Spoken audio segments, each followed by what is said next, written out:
বাংলাদেশের পক্ষ হতে মোহতারাম হাজরিন, এ পর্যায়ে আপনাদের সামনে কুরআন ও হাদিসের আলোকে অত্যন্ত গুরুত্বপূর্ণ তাকরীর পেশ করবেন বর্তমান সময়ের সারা জাগানো ইসলামী সঙ্গীত শিল্পী ও সুপরিচিত বক্তা, তরুণের অহংকার, বাতিলের আতঙ্ক, সুমিষ্ট ভাষী আলহাজ হযরত মাওলানা মুফতি সাঈদ আহমদ সাহেব দামাত বরকাতুহুম, নির্বাহী পরিচালক, জাতীয় সাংস্কৃতিক সংগঠন কোরআন ও সম্মানিত খতিব, বাইতুল আকবার কেন্দ্রীয় জামে মসজিদ সূত্রপুর, ঢাকা। আমি হযরতকে ওনার মূল্যবান তাকরীর পেশ করার জন্য সবিনয়ে অনুরোধ করছি। আসসালামু আলাইকুম ওয়া রাহমাতুল্লাহি ওয়া বারাকাতুহু। ওয়া আলাইকুম আসসালাম ওয়া রাহমাতুল্লাহ। আলহামদুলিল্লাহ الحمد لله علي الذات عظيم الصفات سميع السمات كبير الشان جليل القدر رفيع الذكر مطاع الأمر جليل البرهان فخيم الاسم غزير العلم وسيع الحلم كثير الغفران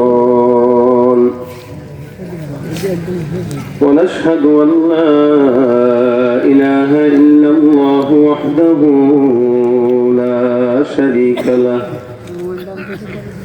ونشهد أن سيدنا وسندنا وحبيبنا وحبيب ربنا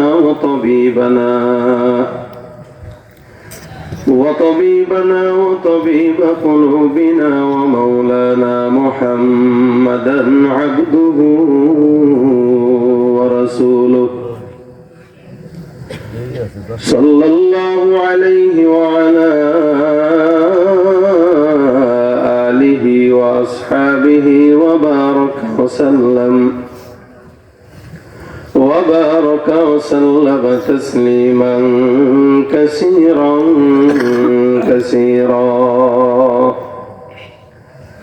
الذي أرسله الله تعالى بالحق بشيرا ونذيرا وداعيا إلى الله بإذنه وسراجا منيرا أما بعد فأعوذ بالله من الشيطان الرجيم بسم الله الرحمن الرحيم فاذكروني أذكركم واشكروا لي ولا تكفرون صدق الله مولانا العظيم وصدق رسوله النبي الكريم وقال النبي صلى الله عليه وسلم ألا إن في الجسد لمضغة إذا صلحت صلح الجسد كله وإذا فسدت فسد الجسد كله ألا وهي القلب أو كما قال النبي عليه الصلاة والسلام وقال تعالى في شان حبيبه ومحبوبه مخبرا وآمرا إن الله وملائكته يصلون على النبي يا أيها الذين آمنوا صلوا عليه وسلموا تسليما زبان كل درود إبراهيم بوري اللهم صل على محمد وعلى آل محمد كما صليت على إبراهيم وعلى آل إبراهيم إنك حميد مجيد اللهم بارك على محمد وعلى آل محمد كما باركت على إبراهيم وعلى آل إبراهيم إنك حميد আরে এদের কি প্যারালাইসিস হচ্ছে নাকি মুখে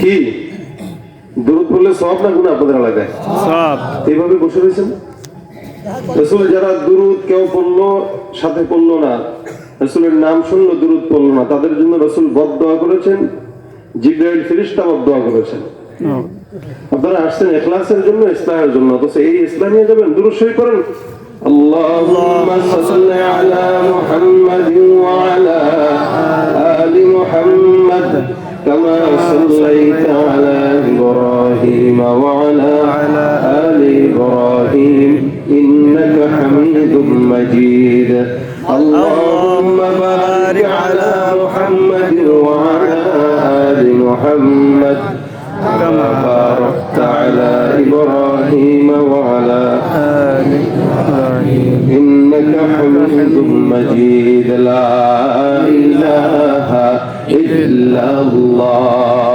لا إله إلا الله لا إله إلا الله لا إله إلا الله لا إله إلا الله لا إله إلا الله لا إله إلا الله لا إله إلا الله لا إله إلا الله لا إله إلا الله لا إله إلا الله لا إله إلا الله لا إله إلا الله لا إله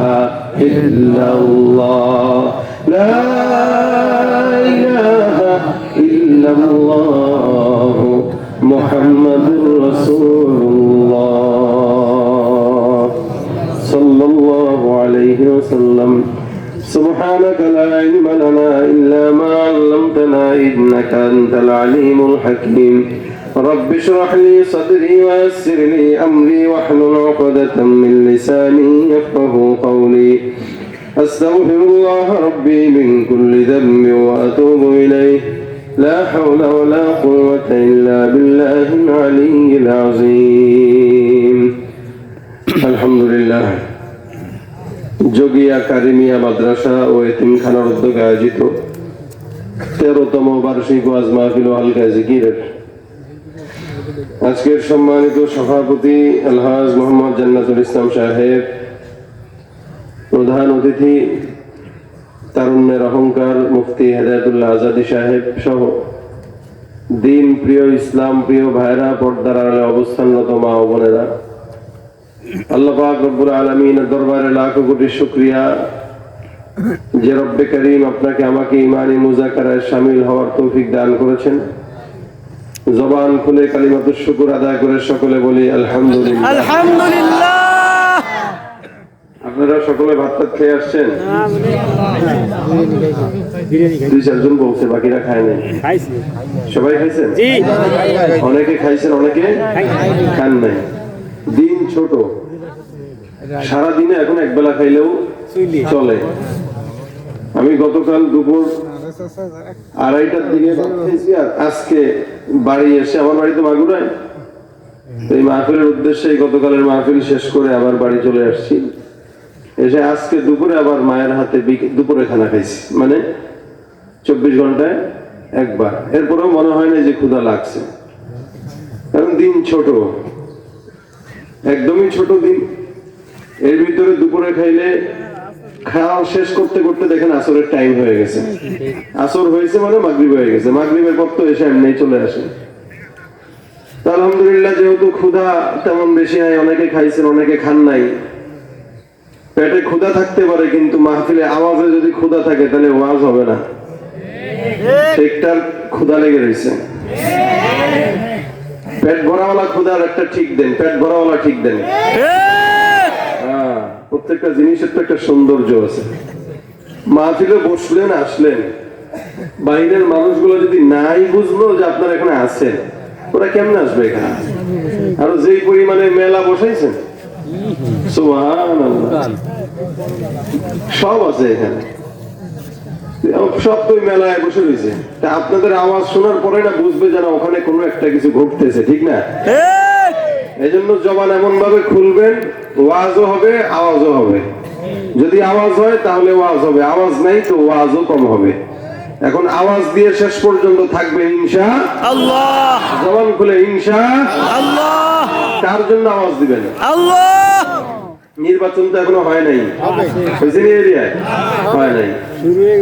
চায়ের জন্য অনেক স্লোগান দিছেন, আরো দিবেন কয়েকদিন, দেন, সমস্যা নেই। আপনার নেতারা খুশি করা দরকার, করেন, ওইটা আপনার রাজনীতির হিসাব। কিন্তু এই জায়গায় যখন আসছি, আল্লাহকে একটু খুশি করবো ইনশাআল্লাহ।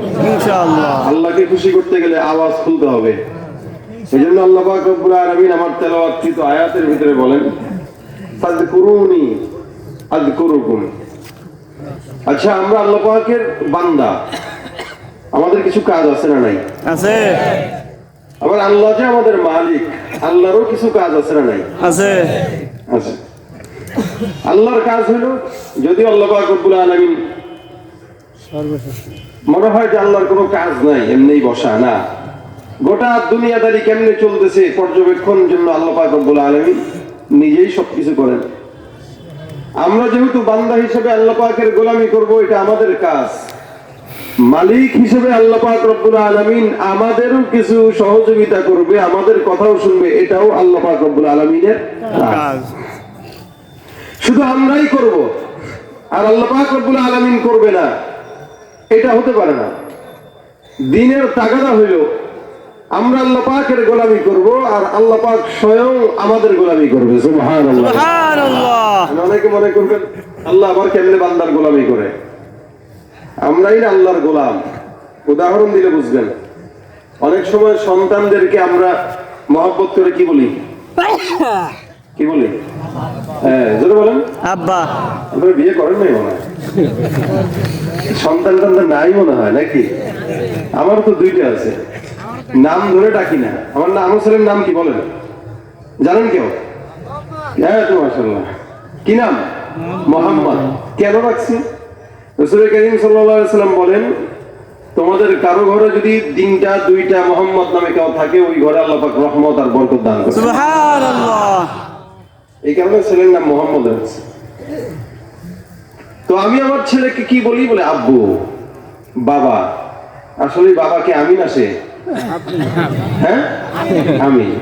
আপনারা যে আপনাদের সন্তানদেরকে বলেন আব্বু, বাবা আপনার সন্তান না আপনি? আপনি। এখন এরপরেও সন্তানকে কেন বাবা বলেন? মহব্বতের তাগাদাই হলো সন্তান যেহেতু বেশি আদরের, এই কারণে নামে ডাকে না, আব্বা বলে ডাকে, যদিও জন্ম দিছে বাবা। আবার সন্তানও বলে যে আমি কিন্তু তোমার আব্বু। আচ্ছা ঠিক আছে, আপনি আমার আব্বা। মাও ডাকে আব্বু, বাবাও ডাকে আব্বু। এখন আর মা বাবা আর মা বাবা নাই, এরা সন্তান হয়ে গেছে, ছেলে বাবা হয়ে গেছে, ঠিক না? আচ্ছা, যদি সন্তানকে এত মহব্বত করে মা বাবা সন্তানকে বাবা বানায় ফেলতে পারে, তাহলে আল্লাহ পাক রব্বুল আলামিন বলে, তোরা যদিও আমার গোলাম, কিন্তু এত মহব্বতের যে এখন আমি তোদের গোলাম হয়ে গেলাম। সুবহানাল্লাহ। যার কারণে আল্লাহ বলেন, তোরা আমার কাছে কি চাবি চা, তোরা আর আমার গোলাম নাই, এখন আমি তোদের গোলাম, তোরা আমাকে আদেশ করবি, আমি তোদের আদেশ পালনে আমি আল্লাহ আসমানে এসে দাঁড়াইছি। সুবহানাল্লাহ। মানে বিষয় হলো আমিও তার গোলাম, সেও আমার গোলাম। ওই সন্তানও তার বাবা, বাবাও সন্তানের বাবা। এই হলো বিষয়। এই কারণে আমি আল্লাহ পাকের গোলামি করবো, এটা হলো আমার কাজ। আর আল্লাহর কাজ হলো আল্লাহ পাক আমার কথা শুনবে। কারণ আমার কথা যদি আল্লাহ নাই শুনে, তাহলে তো আমি আর আল্লাহকে ডাকার দরকার নাই। আজকে সমাজের ভিতরে অসংখ্য মানুষ আছে যারা আল্লাহ পাকের খায়, আল্লাহ পাকের ঘুমায়, আল্লাহ পাকের নিয়ামত ভোগ করে, আল্লাহ পাকের দুনিয়ায় বসবাস করে। গোলামিটা করার সময় দিল্লি আর আমেরিকার গোলামি করে। কোন মুসলমানের সন্তান কোনদিন আমেরিকার দিল্লির গোলামি করতে পারে না। মুসলমান গোলামি করবে কেন? এটা মুসলমানের কাজ। মুসলমান তার মালিকের গোলামি করবে, মুসলমান তার রবের গোলামি করবে। মুসলমান জিন্দেগিতে এক বিন্দু পরিমাণ রক্ত থাকতেও দুনিয়ার কোন মানুষের সামনে তার মাথা নত করবে না। লড়াইয়ের ওই ময়দানেতে যেতে তোমাকে হবে, প্রয়োজনে সব রক্তটুকু জমিনেই ঢেলে দেবে। ওই ময়দানেতে যেতে তোমাকে হবে, প্রয়োজনে সব রক্তটুকু জমিনেই ঢেলে দেবে। তবুও তোমায় লড়তেই হবে, মানবে না পরাজয়। বিপ্লব মানে জীবন দেয়া, বসে থাকা নয়। সে কোনদিন আসবে না রে, করো যদি ভয়। আসবে বিজয়, রক্ত আর জীবনের বিনিময়। আসবে